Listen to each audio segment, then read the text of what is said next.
are listening to Fika with Vicky on United Public Radio, 107.7 and 105.3 from New Orleans.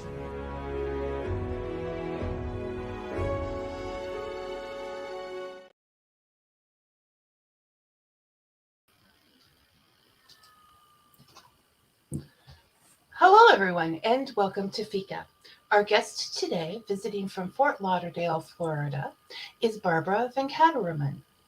Barbara is an attorney and moderator specializing in family law. She's also the award-winning indie author of the Quinn Mystery Series, a memoir, The Accidental Activist, Justice for the Groveland Four,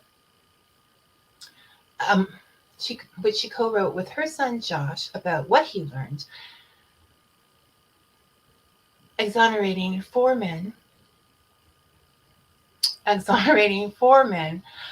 have to excuse me for a minute. I was just chatting with Barbara earlier, so it's hard to get back on track here. But a memoir she co-wrote with her son Josh, exonerating four falsely convicted men of a terrible crime. There's an essay collection, short stories, flash fiction of 100 words, and a brand new, and I mean right off the press, hot, brand new young adult novel called Five Fortunes.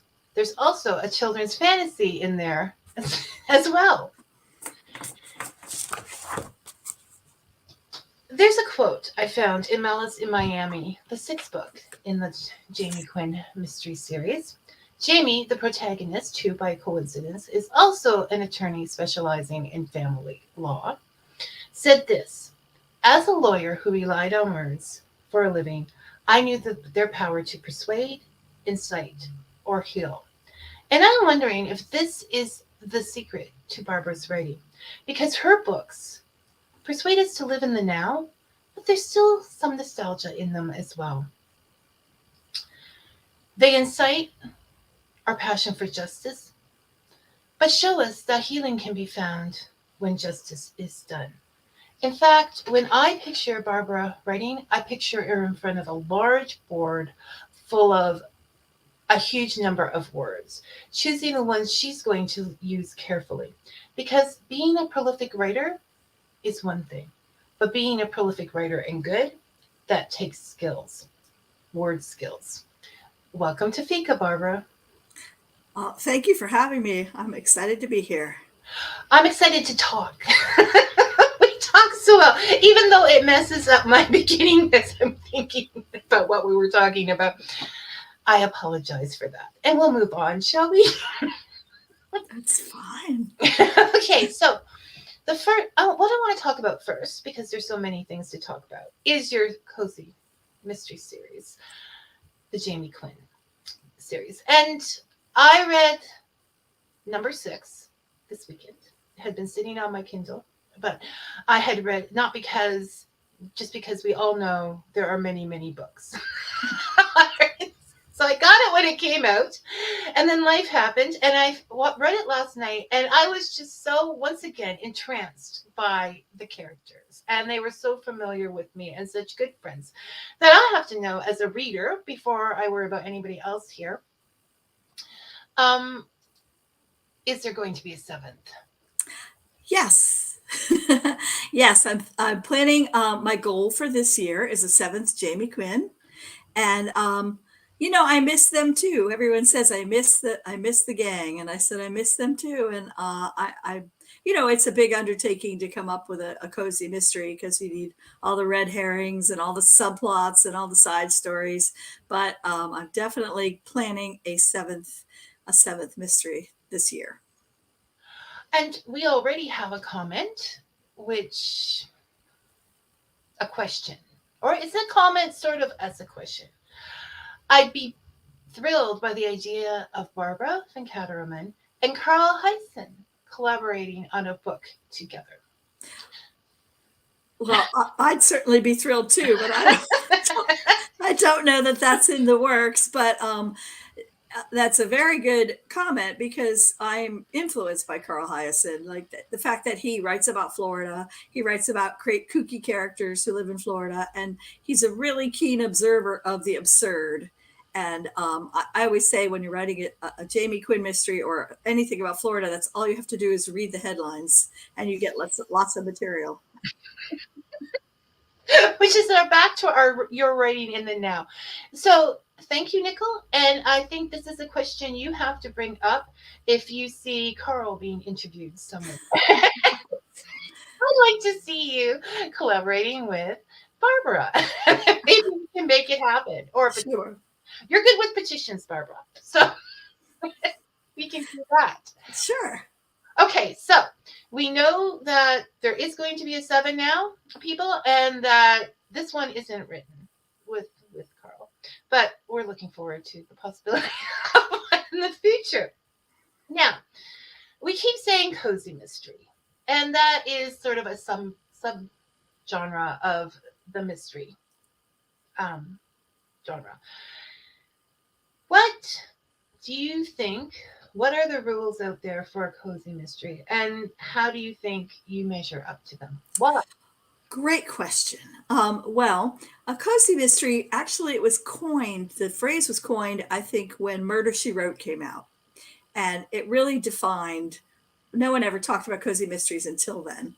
And it defined what a cozy mystery was. And the general rules are there's no on-screen violence. There's no no sex on screen, basically, although people break these rules. And the sleuth is an amateur. It's usually a woman, and there's a small town feel to the whole story.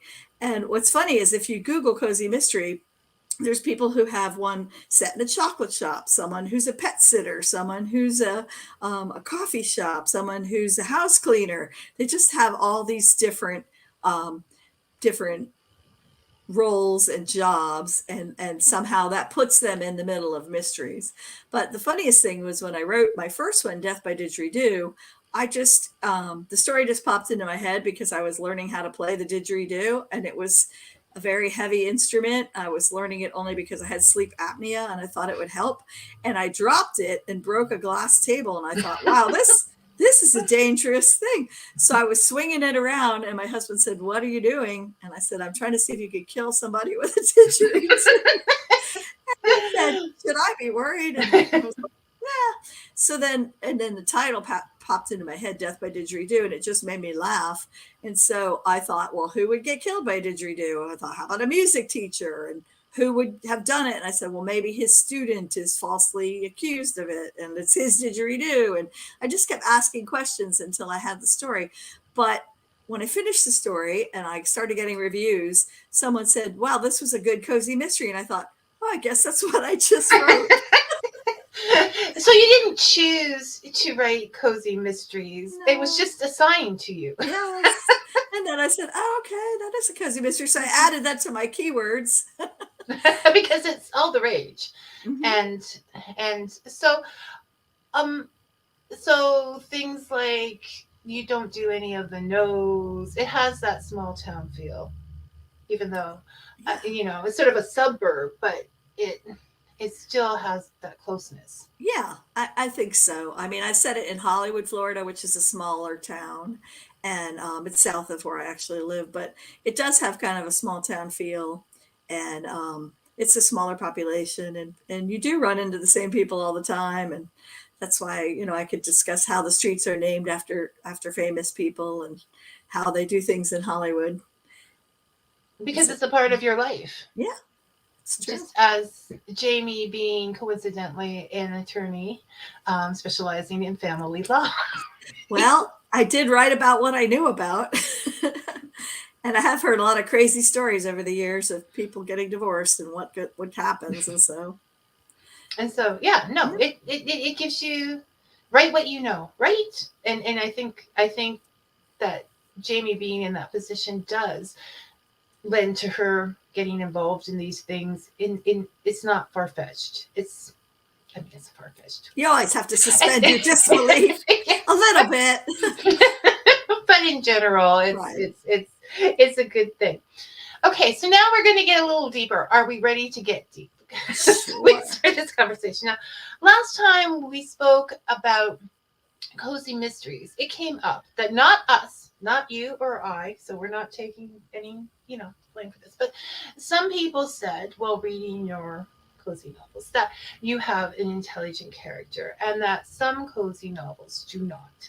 Now, that's more than possible. There are cozy novels where the protagonist is probably not all that intelligent, but because some of them are women and some of them are older, many of them are older, like Jessica in Murder She Wrote. Sure. Do you think there could be some misunderstanding or prejudice towards their way of doing things? Because Well, I really, the older I get, the more I feel that if women want respect, we need to give it to ourselves. So I would never write a female character who does crazy things just for the heck of it. I mean, I think it's about motivation too. I mean, if you look at some of these stories, if the protagonist goes running off to do things, there has to be a reason. Like, I mean, why is she getting involved? Why is she even there? Why does she think she can do things without calling the police? I mean, to me, there really has to be, I mean, obviously you always have to suspend your disbelief for any story, but you don't want people doing dumb things for dumb reasons. That is annoying to the reader. It's annoying to me as a reader. And I don't like protagonists who are, female protagonists who just act ditzy. You know what I mean? I just, to me, it's not a character that's likable to me if they're ditzy or spacey or doing things that are crazy for no reason or going off on their own, thinking they know more than the police. I mean, I try to give reasons for why things are happening or why Jamie's in a particular place or why she even has an interest. I mean, each book, there's someone close to her that is involved in the mystery and that she wants to help, like her cousin or her boyfriend or, her client, so there's got to be a reason for her to even know anything about it or be involved. And so that's how I try to frame my stories. so, like a rebel without a cause, a character without a cause is not going to come across as intelligent, and that is the writer's responsibility. Like, yeah, so when we talk about lack of intelligence, we're talking about the teenagers at a party going into the basement alone during a horror flick. Okay, so that is what they're saying when it comes to intelligence. To clear that up for people. Sure. It's not about the character themselves not being intelligent. It's about their actions. Right. Taking crazy risks for no reason or doing things that make no sense. Yeah. And Jamie would never ever do that because we know taking risks is not her thing. No. Which brings us to, and Brian, right on time with his question, is perfect. So we're gonna move up Brian's question here. Okay, so I was going to ask in my words. I know Brian, so I can do this. I was going to ask in my words. Jamie grows a lot as a character, like a lot, in the 6 books that I've read so far, and that is so important to a book. Did you plan that, or did it just happen organically? And Brian is asking basically the same thing. As a writer, are you a pantser or a plotter? That is a great question. When I'm planning a story, I have the basic idea, this is what's going to happen. And I know the end, I know where it's going, but the middle's very mushy and things can happen and things can change. And sometimes I get very surprised, like with, Jeopardy in July, it's set at an old folks home and Jamie's in the lobby in the opening scene waiting for her clients that she's supposed to meet. And she strikes up a conversation. Well, actually somebody there strikes up a conversation with her. And he was just supposed to be sort of a funny little, aside. And he turned into a major character.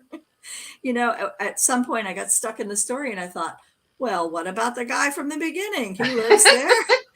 And he could really fill this spot. It's sort of like a painter with a palette, and you just say, what color can I use next?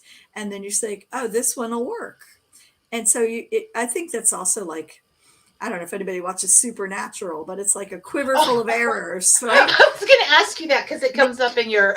Yeah, I love Supernatural. So a quiver full of arrows, and so you can always pull one out and say, I could use this character for this role in this episode, and we can have a whole scene about him. So it's just choosing your tools. But I mean, I do always know where it's going to end up, but sometimes I'm not sure exactly how we're going to get there. So you have the destiny. Yes. The destination, yes. But it's the journey that's the question. I think that's quite common in writing, is that, it's a dance, right? Plot. Yeah. What happens, plot, what happens. Right. So, yes, Supernatural. It came up. It was in my, I was going to say, are you a Supernatural fan? Because, Die Hard here. Yeah. Die Hard. I've watched all 13 seasons. Well, I kind of laid off for a while because it was getting kind of, but then I went back and it got better, and them's the boys, right? Like, you have to. So back to what we were discussing before. Susan agrees that the female main character gratifies the reader if her actions make sense. Otherwise, it's like, I can't even talk about it. It's true.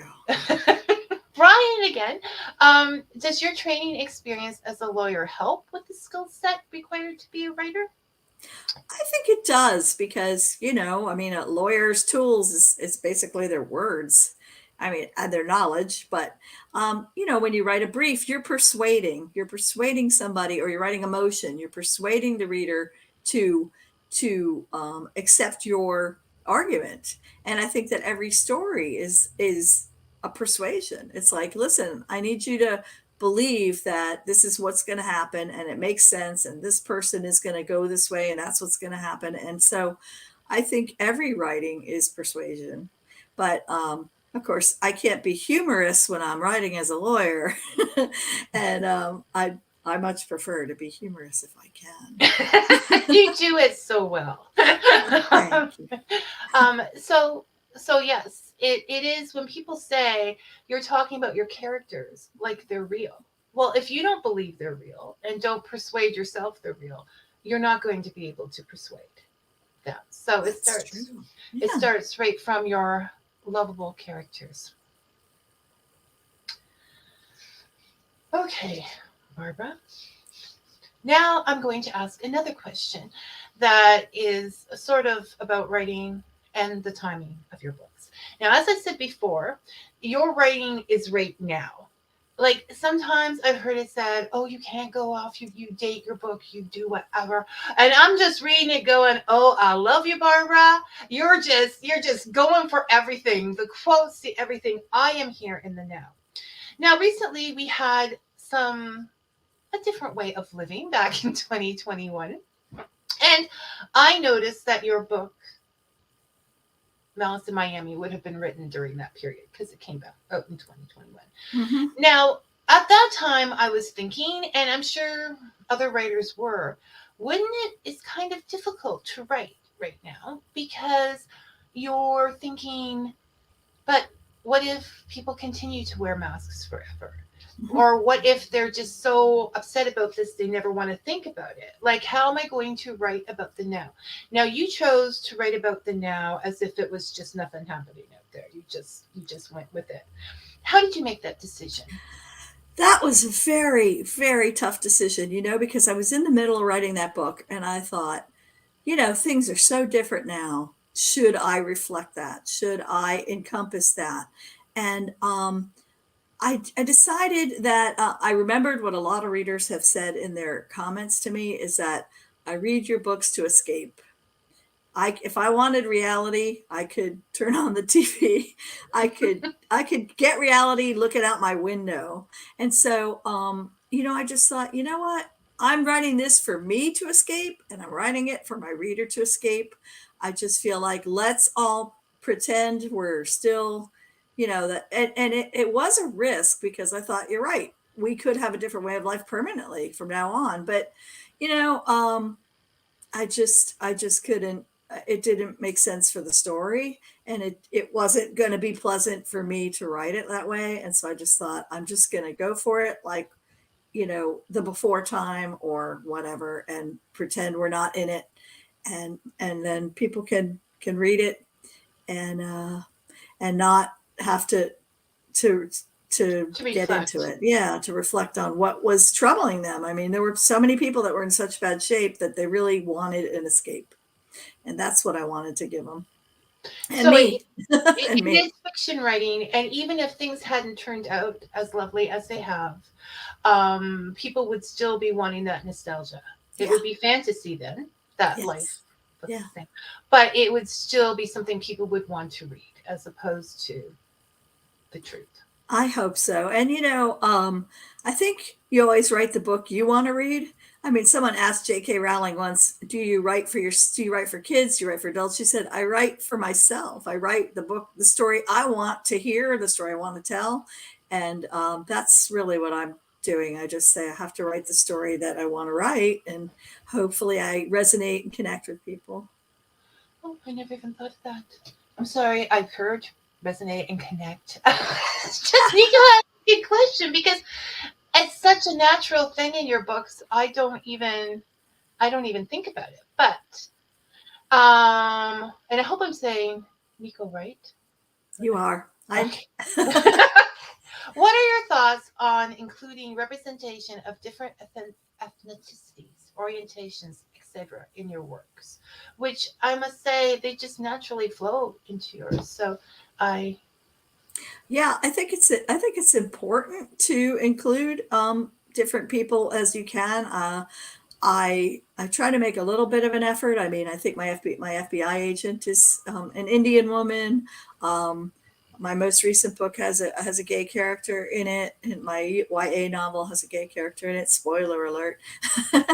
But I do try to. I also try not to hijack, experiences that aren't personal to me. And that's what makes it complicated, right? It is complicated. I can't say I know how people feel, walking in other people's shoes. I do try to be empathetic, and I talk to people who are in those positions or in that situation or in that group. And I do try, but, I'm not going to go out of my way to say, okay, we need someone from, category A and someone from category B and whatever. I mean, I do just try to incorporate them naturally if I can.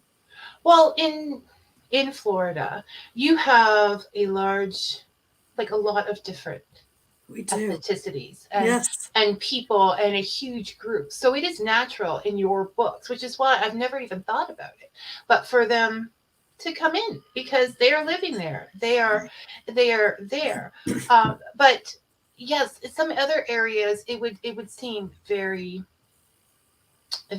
purposely done. Yeah, I don't want it to look forced. I mean, there's a Haitian artist in Engaged in Danger, but that, the child who was adopted is a mixed race child, and one of her relatives is looking for her. And so the artist in that book, who happens to be a relative, is a Haitian woman, a Haitian artist. And so, yeah, I mean, I try to, where I can, fit in the different aspects of living in South Florida, because there really are a lot of different groups here. Okay. I'm going to address historical Niagara because I'm married to him. And Susan's okay. We already saw her comment. That's why we're not commenting on it. Okay. Here's a lovely one for you from Cynthia. She loves your books. Aw, thank you. Made my day. Well, the interview made my day, but that made my day double. And your day's going to get even better because Linda says she's looking forward to more. Okay. Like the 7th Jamie Quinn, right? Yeah. Linda? We all want to see that. Yes. Okay. So moving on. We have to move on. There's lots of stuff here, Barbara, although I could just sit with Jamie Quinn all day long. Now, Accidental Activists, Justice for the Groveland Four, that you wrote with Josh, is wonderful. And because of shortage of time, we did a long interview, including Josh, last time we talked. So if anybody wants a lot of background on there and to hear from Josh, just go to YouTube, Victoria Young Benison, as you see on the cover, and there it will be. Not trying to push the YouTube channel, just trying to push Josh, okay? because it was a great interview. So do you want to give us a little synopsis on that, and then I have a question. Sure. So, our son Josh, when he was in college, he read a book called The Devil in the Grove, and it was a Pulitzer Prize winning book about a terribly racist event that happened in Florida in 1949, where four young black men were accused of a heinous crime that they clearly did not commit. And they were tortured and beaten and murdered and incarcerated and convicted. And then Thurgood Marshall came to represent them and was able to overturn the conviction on appeal. So the sheriff took the two men out into a field and shot them. One of them survived, and he was reconvicted. And it was just, it was a terrible thing that because of whitewashing, we had heard nothing about. I mean, I'm a Florida native. I'd never heard about Groveland. And it took this author, Gilbert King, he got the FBI files reopened, and he did 5 years worth of research, and he wrote this book, and it won a Pulitzer Prize, and it became part of the curriculum, which may not last, but it did become part of the curriculum at the Florida University. Josh, our son, read it, and he was so just horrified and moved by it. He said, I really want to help these families clear the names of their loved ones who were all gone at that point. So, it had been like 69 years, and, nobody had been able to get them pardoned. Not even this Pulitzer Prize winning book had moved the needle. So when Josh said, well, I think I'll write a petition, I'll start a petition, I thought, well, that's really admirable, but you aren't going to move the needle either, right? I mean, so I helped him find the daughter of the youngest man, so Charles Greenlee's daughter, Carol Greenlee, and they teamed up and they started a petition. And Josh was always a stubborn kid, and I didn't realize how much his stubbornness was going to come into play, but he would not take no for an answer. And anytime he hit a wall, he would find another way around it. And it took 4 years, but eventually they were all posthumously pardoned. And it was amazing. And so we kept telling Josh he should write it down so he doesn't forget. And also, it was such a great lesson on how to be an activist. Here's a kid who doesn't have money, knowledge, experience, connections, nothing. And he got this done. And so finally, I said, okay, I'll help you. And so we co-wrote this book that doesn't tell the whole story, because that was told by Devil in the Grove, but it's really a primer for activism and how to be an activist wherever you are. I mean, pick a cause and go for it. It's amazing what you can accomplish, and how many people joined the fight, and how fortuitous some of the connections were. Someone popped up who said, I can help you do this, or I can help you do that. And it just seemed like the right person at the right time. And it got done. And then they also got exonerated. Their names were cleared after that. And it was amazing to see. I was so proud of him and so happy to be able to just see history being made. And that, I think, as you pointed out, is the importance of this book. And this is definitely why I want to bring it up, because at this time, there's been so much going on in the world. And there is so much, but I've always thought, put it away unless you can do something active about it. If you can't take action, then, there's nothing you can do. And so this book, I think particularly for young people, it goes through, contact this person, even if you're afraid to, because they're this big, great, name, and you're just this, contact them anyways. It just go ahead, and it has every step along the way of what Josh did. So yes, it's the primer on activism and still living your life. Like, I want to go in. Josh has done this amazing thing that nobody was capable of doing. But now he's taking some time to live his life. Right? That is true. He is true. Yeah.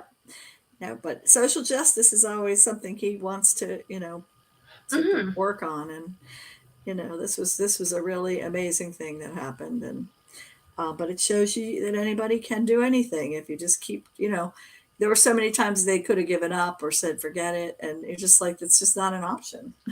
So choose you. I would say the lesson is choose what you're going to do. Choose your instead of being overwhelmed by everything, because that's easy to do. Choose what you're going to do and follow through with it to the best of your capabilities. That's it. Perfect. So one thing to go. Okay, so that wasn't quite a question. That was more of a commentary, but I just wanted to put it out there because I think this book would be so helpful for so many people who are just lost and overwhelmed, and it's like, choose one thing and go for it, baby. Yeah. It's inspiring because it's just like you just keep on going, and I think the thing is too, it's like if you hit a wall, you say, well, what's a different approach? What's a different thing I can do? And sometimes it was just a matter of timing. I mean, sometimes you just hit a wall and you just had to wait a little while, and then, but you have to always be open to the opportunities. Like, is this an opportunity? Is this can this person help with this cause? And you never know. I mean, it's a lesson for life, really. Yeah. If you want to get somewhere, this is the way to go. Just ask for help. Ask anybody. And yeah, I would. Well, and it wasn't short. It took how many years for him? 4 years. 4 years. 4 years. When you're young, 4 years is a long time. It is. Yeah. It's like a lifetime. So, right? So stick with it and keep doing what you're doing. Exactly. Okay. Hi, Josh. Hope you're doing good. There it goes. Is there a place for social justice issues in fiction while still keeping the story readable? With Barbara? Oh, yes, there is. With Malice in Miami. She's being so good today. I'm not saying good. I mean, she's staying on topic is what I'm saying. Okay. So yeah, well, I think if you read Jamie Quinn, you would answer that question in the affirmative, because she's always trying to, throw in some social justice issues. In one case, well, her father is an immigrant who's trying to get his visa, and so that gave me the room to talk about immigration issues and talk about what people are going through, from the point of view of an immigrant. And there's there's a food bank involved and environmental issues. Yeah, environmental issues. Yeah. So I would say that Barbara doesn't just think that there is room for one issue. There's at least 3 or 4 issues in that one cozy novel as it is, but never ever being preachy, because it's all part of the story, right? This is where the scandals and the things grow from. So, yeah. I like to think my stories are readable. That was, yes, they are. You wouldn't be here if they weren't readable. Oh, okay. All right, good. I have to, it's an integrity issue. And if I'm saying Barbara is a wonderful author, then she better be wonderful. No. And if she messes up, we'll have words. Okay. There'll be funny words, but we'll have words all the same. That was a great question, Brian. You brought in. Yeah. Okay, so now we're going to move on from, because we're all over the place. This isn't if I appear to be overwhelmed, it's not my fault, it's Barbara's, because Renee is all over the place now. Oh, I love her. Okay, so now we're down to short stories, and in particular, which are wonderful, and in particular, your idea of flash fiction of 100 words, because I'm loving them. And the idea. Why did you choose? Well, first of all, explain a little, because I didn't do that very well. Do my job and explain what 100-word flash fiction is and why you chose to do it. Okay, well, flash fiction is, for me, I've always used it as a writing exercise. Like if I have 100-word paragraph, I will challenge myself. Can you get this down to 50 words and keep the meaning? And because tight writing is really my goal. I don't want to meander. I mean, not to say there isn't a time to meander, but you can still have tight writing and meander. So I've always used it as an exercise. I think I started when I was helping my kids with their college essays, and I was editing their essays, and they would have 150 words, and then they would have 400 words, and I'd have to cut it. And so you just realize how you can change stood up to rose, gave in, capitulate. You can just find a better word, and always try to reduce 2 words to 1 or 3 words to 1. And so I used to do flash fiction for exercise, for writing exercises. And then I even entered some flash fiction contests where you had to tell an entire story in like 200 words, including the title. And it was fun for me. Like some people do crossword puzzles, some people do Sudoku. I like to just write a short story, a very, very short story. So then I thought, wouldn't it be fun to just start writing some flash fiction? And I have so many friends and relatives who keep telling me they want to write. And I said, well, anyone can write 100 words. So why don't we just do this for fun? And we started with Halloween, and we did scary shorts, and everyone had to write a story of 100 words with a Halloween theme. That was the only, parameter, was a Halloween theme.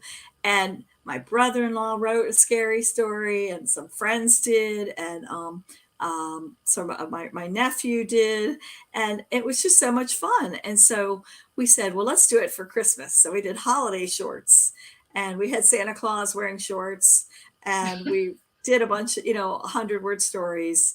And so then we were like, hey, why don't we do Valentine shorts? So we did Valentine, and then we did Dog Days of Summer. So the theme was very broad. It was just summer. It just had to evoke summer. And I reached out to other authors I knew on Goodreads, and it was just like the most fun project. It really was. And to see where everyone's creativity took them. And some people, I had to say, this isn't really a story. This is just like, but it is. I've read them, and there is a whole complete story there. That's because I edited. And okay, so right. You're saying there's particular, okay. I sent some back. I sent some back and said, you got to make something happen. Something has to happen. You were an editor. I edited them, and I was very demanding, and it was hard because some of these people were strangers to me, like these Goodreads authors, and they were authors. And I said, well, I like the idea, but nothing really happens. I said, what if you did it this way, or what if you added this? And they were all very gracious, and they fixed it and changed it up and everything. And so it was so much fun. And I did it so that other people could also, get their name out there, because like our book is listed on all the author pages, right? Mm-hmm. And it was just a really fun thing to do. And I realized we needed more to really fill up the book, and I ended up writing like 60 of them, I think. And it was a lot of fun. And one day I'm just sitting in my room, and I had both closets open so I could see my husband's clothes and my clothes. And I said, wow, if you look at those clothes, we look like we go together. And I said, wouldn't that be a funny dating service if people just matched the clothes to figure out if they were compatible? So I made that into a Valentine story about that. A woman had tried every dating service under the sun. So she finally, out of desperation, tries the one where the lady matches up your clothes. To decide if you're compatible. Yeah. I'm thinking there's some relevance to that. Yeah. That's a whole new business there you came up with in that short story, I think. Right? I know. I think. So we've established that you believe that concise writing is one of the most important aspects. Well, I think I'd call it tight writing, because, you just don't want fluff that shouldn't be there. Right.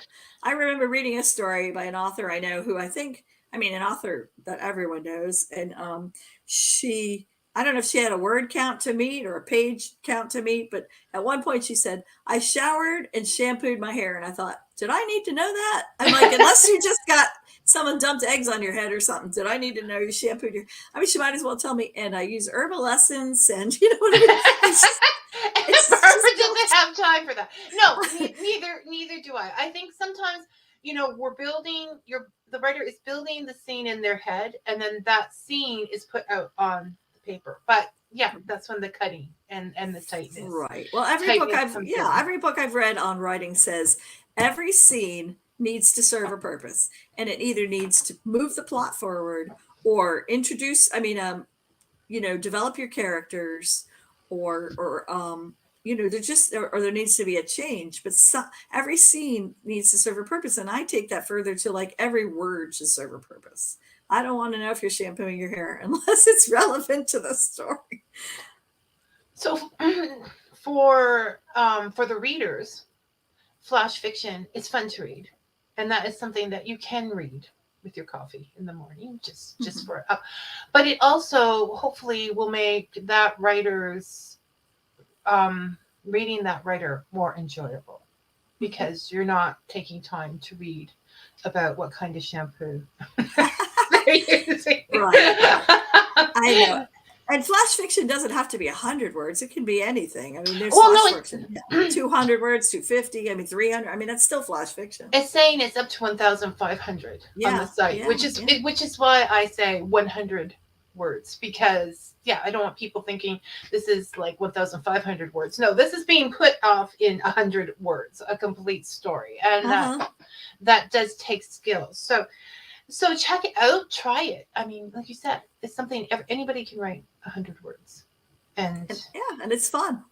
It's fun just to, or like just as a writing boost, right? As a little remedy, because I'm sure a lot of people get bogged down in that same plot, that same story, day in, day out. And a lot of people need to write for their livelihood. They writing is part of their, and to be able to write clearly and so that everyone knows what you mean without like saying, did they mean this or did they mean that? I mean, and to write concisely, it's an important skill for everyone to have. Also to write persuasively, but you want to be clear and you want to be concise. And so I challenge anyone to take 100 words or 200 words that they've written and cut it in half. Like, see if you can condense it down, because punctuation is your friend. Commas help a lot, but it's such a good writing exercise. It really is. And it's important to be clear in your writing, and no matter what you do. And hopefully, and it's more reflective of the communication we actually do in real life. That's true. Yeah, well, some people go on and on about their shampoo, and then you can still give a lot of information. Like, here you are, a woman who's like, tight writing, that's it, people, we're just going there. And you still dealt with a murder, relationship, 3 social issues, all friends, all in your last book. And you know what? On the topic of shampoo, I am guilty, because at one point I said someone was freshly showered and their hair smelled like coconut. Okay, so I did use shampoo, I guess, but it was part of the story that they had just come from a very grungy job and had taken a shower and they smelled like coconut, because you want to bring smells and tastes and senses into things. Atmosphere. It creates right, but I thought that's more important than saying she showered and shampooed her hair. Anyway, that's just my goodness, you do think about every word that you use. She's still thinking about that one. Should I have said it was coconut? I'm obsessed with shampoo now. Okay, so we talked about the 100-word flash fiction, the essays. We have a flash fiction in a comment. Okay. Every word is sacred, every word is great. If an editor removes anything, the author gets irate. But your guys didn't get irate when you showed them a better way. Which is the question: do you use? I don't know if you need to. You already took out all the words. Do you use an editor yourself, like a professional editor? Hire someone, or you've worked with words so much that. Yeah, I don't use an editor. I edit as I go. Also, that comment, I do like haikus. I think that's excellent. it's an excellent exercise, and it's also poetry is good for the soul. So haikus are good therapy. But I don't use an editor. I edit as I go, and I just feel like there's a time where a word won't sound right to me, or a sentence, and I'll work it and work it, and then I really can't move on if something's not right. But if a word is wrong, I'll go to the thesaurus, and I'll get like 6 different words, and I'll put them all in and like hyphen, like, which one is this going to work? And then I might, if I can't solve the problem at that moment, I will walk away and come back, I'll go to the next chapter. And then every time I go to write, I read what I've already written. And then sometimes, the 24-hour brain, while I'm sleeping, the right word popped into my head, and I fix it so that I'm happy with it. But that being said, as I write, I have 3 wonderful sisters and a wonderful mother-in-law who are my readers, and they read as I write, and they'll all tell me, hey, I think you got a typo here. Hey, this doesn't make sense to me, or I'm not sure who we're talking about here. So they keep me focused, but they also keep me writing, because they'll be like, where's the next chapter, huh? So you have a support team. I and do. And you obviously have word skills and are obsessed with them. So this is your thing and right up your alley. So it's not okay. It's just a question I ask sometimes, because people are always, indie writing really is old, but it's also relatively new to a lot of people, and there are a billion books out there. Yeah, I know. And it's which ones to go to and which ones not to, and they want to know that they're doing their best for a professional job. And there's different ways of doing that, of course. And I will promise that Barbara's books are polished. They definitely are. She has just found her way of doing things, and I wouldn't mess with her way. Okay. Wow, I even had Jamie. Remember, Jamie went off on the farmer's market and why there wasn't an apostrophe. Was it one farmer's market? Yeah. Was it all? She's even criticizing bad grammar within her book. Okay. So, well, I do have a book called Tea Time with Mrs. Grammar Person. You do? Oh, right. Yeah. I have that. And actually, some of those rules are they stick with you. They stick with you, and you remember them. Yeah. Okay. Speaking of manners and grammar and all that is proper in this world, you write essays, and a lot of people, when they hear the essays, there then is a moan, because they just remember getting assigned essays and doing them on Sunday night as quickly as they possibly could, and whatever. So what do essays mean to you, and why write them, Barbara? That is a really good question. For me, essays are always, I try to make them humorous. I think I would say 99% of mine are humorous. Some of them might be kind of a rant, but like what is the scale of pain when the doctors ask you for the scale of pain between 1 and 10? What is my pain to your pain? Is it an ant bite? Is it screaming? And I don't really understand the scale of pain, but I did try to make that one funny too. So I guess I just, to me, an essay is just, I have some thoughts on a subject, and I want to, or something has happened to me. It's always a personal experience, and but I think it's one that people can relate to, and they're all pretty short. It's not like, everything I write is short, but the essays are just, like the dinner party when I invited all my friends, and they all had different food allergies and different problems, and I kept tweaking the menu till it turned into an absolute disaster. But yet that's relevant to all of us, because Christmas dinners or any kind of festivity that you invite the entire family to, it's not as simple as it used to be. Right. I try to write about something that most people can relate to. Right. Or something, I'll have a thought, I'm cleaning my pool. I'm in the pool, and then there's this tiny little frog stuck on the tile, and he can't get out. And so I give him my finger to give him a boost out, and he decides he likes my finger. So we clean the pool together. We just go around the pool, and he's sitting on my finger, and I'm just thinking about the frog. And then so I started doing funny stories about the frog. But then at the end, I was thinking, hey, this frog was going to eat mosquitoes that have diseases, and I know someone who had a mosquito-borne disease. I'm like, listen, you got to get off my finger. You got a job to do. So yes, I can say that Barbara's essays are fun. Because Barbara is fun. So she has to put these thoughts somewhere. and, and we get to be the happy recipients of those words and those thoughts when we read her essays. So they are not boring. They are not because essays is having a thought and then proving that thought to be viable, right? Yes. And Barbara's life is having a case and proving that case is viable. So it's a natural outlet of creativity for her. And I think all of us, if we sat down and wrote out why we feel a certain way and looked for the proof that was there, not just what we wanted to be the proof, it would be better for all of us. Yeah, I think writing is very good therapy. I think it's very good clarification for just your life goals or what you're feeling or what you're doing. And it helps you. I mean, therapists now say just write down what write down your feelings. And even if you're writing down negative things, it's helpful to you. It removes the jumble. Yeah, it clarifies. It's clarity.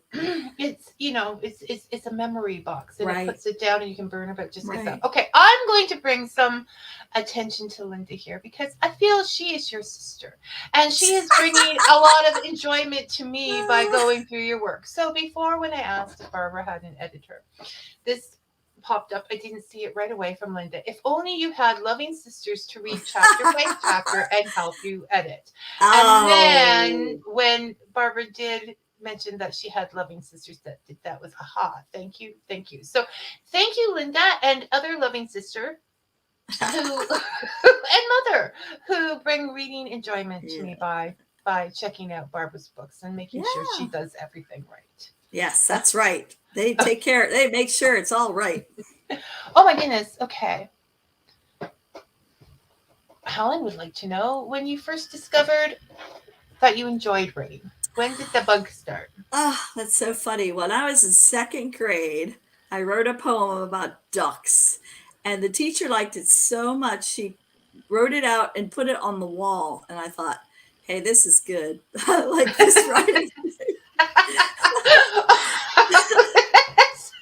I was famous in second grade. I don't know. I've always kept notebooks and just wrote down ideas for stories, and I'll write a page, like the first page, I'll write a thought, I'll write a paragraph, and it never went anywhere. And then I started writing essays because I just thought, I could write an essay.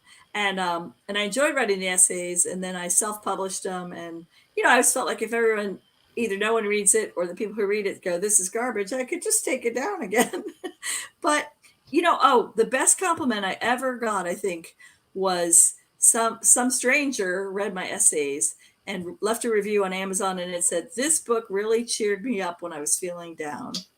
And I thought, well, if I can connect with total strangers and make them feel better when they're feeling down, who could ask for more than that? One person, one person. And I'm sure you made much more, but just knowing that you made a difference to that one person.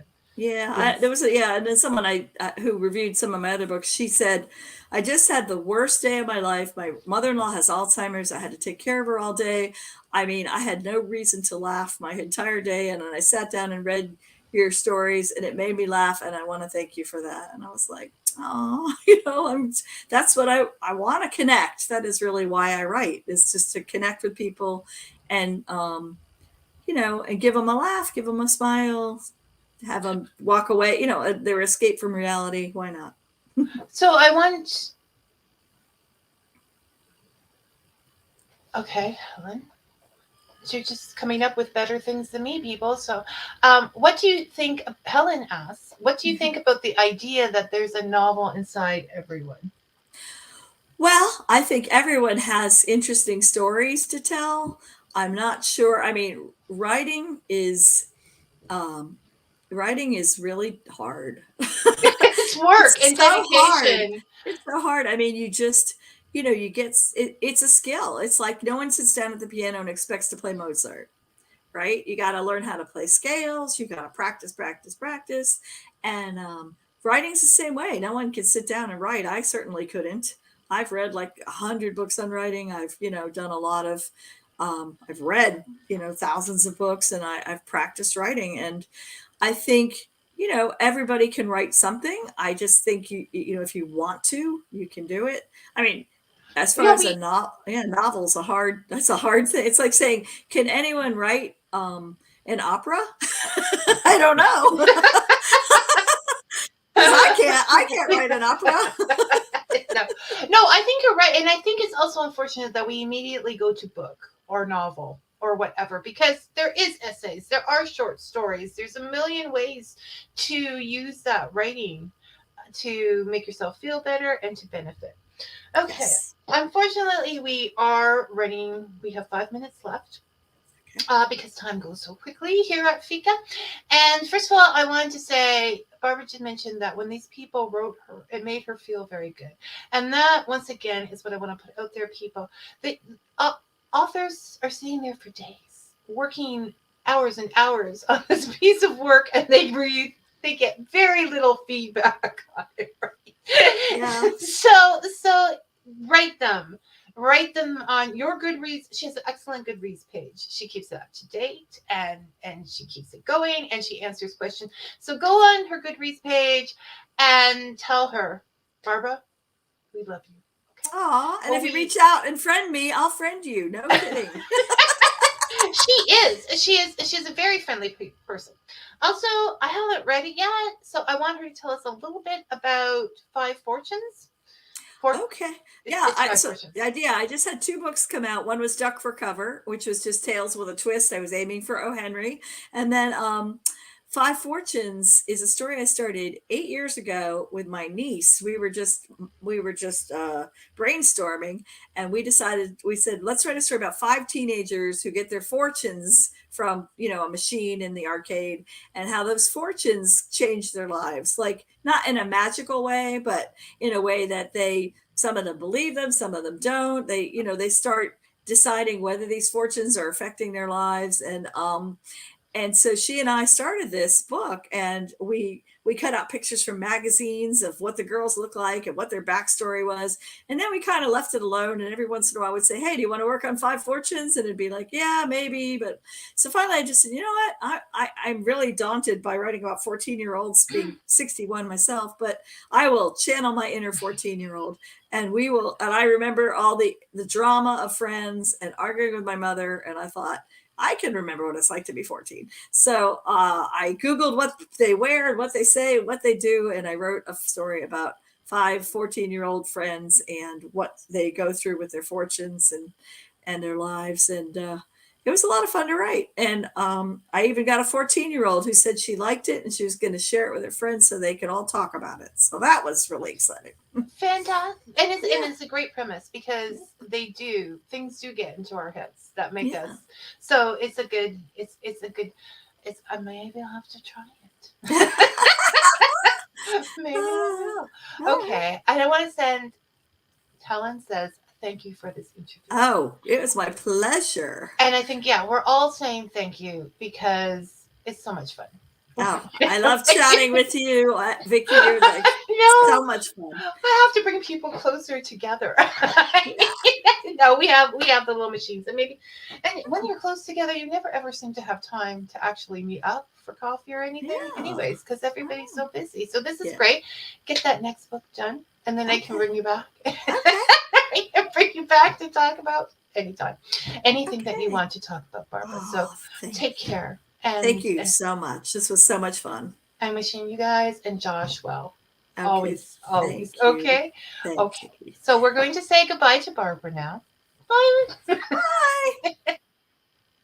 And like magic, she's gone, and I am bigger than normal. Okay. Next week, our guest will be Rat Gervais, and for something different, he writes fantasy action. Fantasy action series. The Last Witch of Rome and Children of the Sphere. So I love The Last Witch of Rome because I think there should be a whole genre of female gladiators and warriors. I mean, I've been hooked on that since Cena.